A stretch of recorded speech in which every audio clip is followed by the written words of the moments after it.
Hello everyone, welcome back to my YouTube channel All in One. In this video we are going to study the notes and question and answers of class 3 Kannada chapter 12, that is Karuneya Hadi. If you want the notes of other lesson or other subject, you can check my playlist of my channel. You can easily get from there. Artha Tiliri Kapatu ಬೀರು ಅಲಮಾರು ಮರುಗು ಮನಸ್ಸು ಕರಗು ಸಂಕಟಪಡು ಸ್ಪಂದಿಸು ಮಿಡಿಯು ವಿಶ್ವವಿಖ್ಯಾತ ಜಗತ್ಪ್ರಸಿದ್ಧ. Next ವಿವರ ತಿಳಿಯಿರಿ. ಹೃದಯ ತುಂಬಿ ಮನಸ್ಸು ಪ್ರೀತಿಯಿಂದ ತುಂಬಿ, ಗಂಟಲು ಕಟ್ಟು ಮಾತು ಬಾರದಂತಾಗು, ಸ್ವತಂತ್ರ ಚಳುವಳಿ ಸ್ವತಂತ್ರವನ್ನು ಪಡೆಯುವುದಕ್ಕೆ ನಡೆಸುವ ಹೋರಾಟ. ಅಭ್ಯಾಸ. ಆವರಣದಲ್ಲಿನ ಸೂಕ್ತ ಪದವನ್ನು ಆರಿಸಿ ಬಿಟ್ಟ ಸ್ಥಳದಲ್ಲಿ ಬರೆಯಿರಿ. ಫಸ್ಟ್ ಕ್ವಶನ್, ಕಪಾಟಿನಿಂದ ಡ್ಯಾಶ್ಗಳು ಸಾಲು ಸಾಲಾಗಿ ಹರಿದು ಬರುತ್ತಿದ್ದವು. ಆಪ್ಷನ್ ಜಿರಳೆ, ಜೇಡ, ಇರುವೆ. The correct answer is ಇರುವೆ. ಸೆಕೆಂಡ್ ಕ್ವಶನ್, ಕಪಾಟನ್ನು ತೆರೆದು ನೋಡಿದಾಗ ಪುಸ್ತಕಗಳ ನಡುವೆ ಡ್ಯಾಶ್ಗಳಿದ್ದವು. ಆಪ್ಷನ್ ರೊಟ್ಟಿ, chapati, dosa. The correct answer is ರೊಟ್ಟಿ.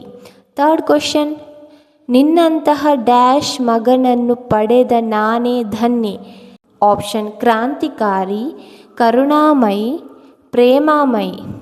ದ ಆನ್ಸರ್ ಇಸ್ ಕರುಣಾಮಯಿ.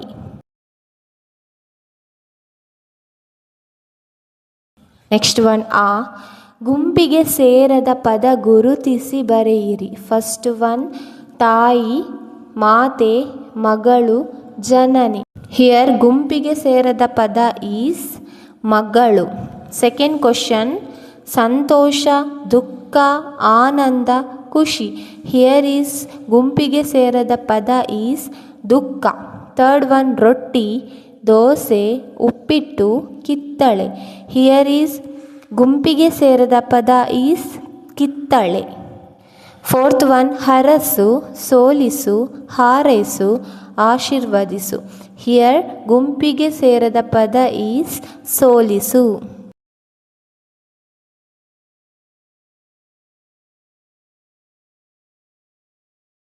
ನೆಕ್ಸ್ಟ್ ಒನ್, ಈ ಮಾತನ್ನು ಯಾರು ಯಾರಿಗೆ ಹೇಳಿದರು.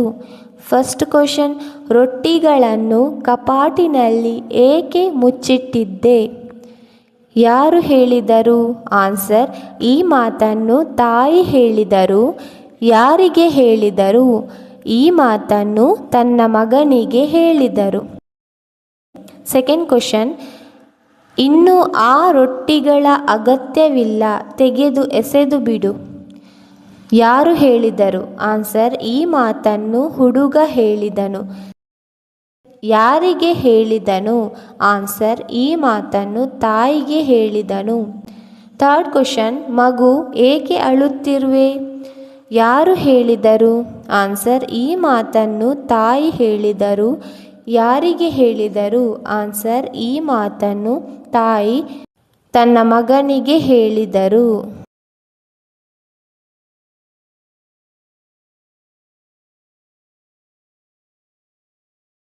ನೆಕ್ಸ್ಟ್, ಆವರಣದಲ್ಲಿನ ಕೊಟ್ಟಿರುವ ಪದಗಳ ಸಹಾಯದಿಂದ ಸರಿಯಾದ ಪದಗಳನ್ನು ರಚಿಸಿರಿ. ಫಸ್ಟ್ ಒನ್, ರೊಟ್ಟಿಗಳನ್ನು ಯಾರಿಗೆ ಕೊಡಬೇಕಾಗಿತ್ತು. ಸೆಕೆಂಡ್ ಒನ್, ಪುಸ್ತಕಗಳನ್ನು ಎಲ್ಲಿ ಇಟ್ಟಿರುವೆ. ಥರ್ಡ್ ಒನ್, ಆ ಪೆಟ್ಟಿಗೆಯಲ್ಲಿರುವುದು ಏನು. ಫೋರ್ತ್ ಒನ್, ಮಕ್ಕಳು ತರಗತಿಗೆ ಯಾವಾಗ ಬಂದರು.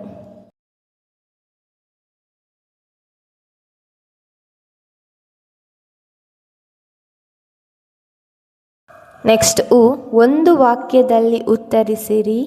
ಫಸ್ಟ್ ಕ್ವಶನ್, ಬಾಲಕನ ತಂದೆ ತಾಯಿಯವರ ಹೆಸರೇನು. ಆನ್ಸರ್, ಬಾಲಕನ ತಂದೆಯ ಹೆಸರು ಜಾನಕಿನಾಥ ಮತ್ತು ತಾಯಿಯ ಹೆಸರು ಪ್ರಭಾವತಿ ದೇವಿ. ಸೆಕೆಂಡ್ ಒನ್, ಬಾಲಕ ರೊಟ್ಟಿಗಳನ್ನು ಯಾರಿಗೆ ಕೊಡುತ್ತಿದ್ದನು? ಆನ್ಸರ್, ಬಾಲಕನು ರೊಟ್ಟಿಗಳನ್ನು ಒಬ್ಬ ಭಿಕ್ಷುಕನಿಗೆ ಕೊಡುತ್ತಿದ್ದನು. ಥರ್ಡ್ ಒನ್, ತಾಯಿ ಏನೆಂದು ಹರಸಿದಳು? ಆನ್ಸರ್, ತಾಯಿಯು ತನ್ನ ಮಗನಿಗೆ ಕೀರ್ತಿವಂತನಾಗಿ ಬಾಳು ಎಂದು ಹರಸಿದಳು. ಫೋರ್ತ್ ಒನ್, ಆ ಧೀರ ನಾಯಕ ಯಾರು? ಆನ್ಸರ್, ಆ ಧೀರ ನಾಯಕ ಸುಭಾಷ್ ಚಂದ್ರ ಬೋಸ್.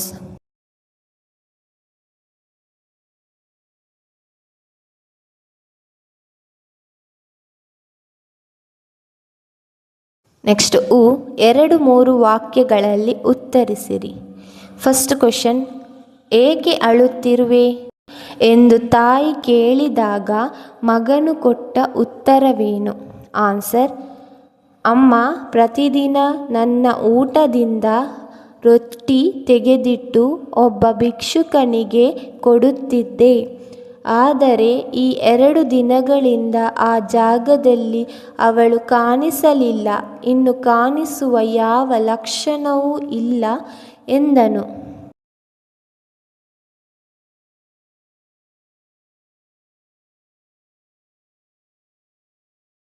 ಸೆಕೆಂಡ್ ಕ್ವೆಶನ್, ಸುಭಾಷ್ ಚಂದ್ರ ಬೋಸರ ಬಗ್ಗೆ ನಿಮಗೆ ಗೊತ್ತಿರುವ ವಿವರಗಳನ್ನು ಬರೆಯಿರಿ.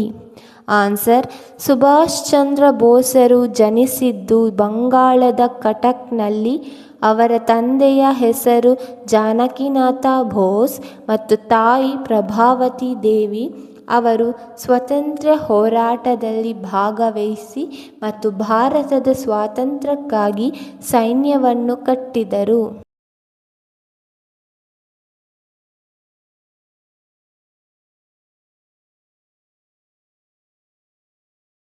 ನೆಕ್ಸ್ಟ್ ಒನ್, ಅಭ್ಯಾಸ ಚಟುವಟಿಕೆ. ಕೊಟ್ಟಿರುವ ಗಾದೆ ಮಾತುಗಳನ್ನು ಪೂರ್ಣಗೊಳಿಸಿರಿ. ಫಸ್ಟ್ ಕ್ವೆಶನ್, ಕಾಯಕವೇ ಕೈಲಾಸ. ಸೆಕೆಂಡ್ ಒನ್, ಉಪ್ಪಿಗಿಂತ ರುಚಿ ಇಲ್ಲ, ತಾಯಿಗಿಂತ ಬಂಧುವಿಲ್ಲ. ಥರ್ಡ್ ಒನ್, ಕೈ ಕೆಸರಾದರೆ ಬಾಯಿ ಮೊಸರು. ಫೋರ್ತ್ ಒನ್, ಒಗ್ಗಟ್ಟಿನಲ್ಲಿ ಬಲವಿದೆ.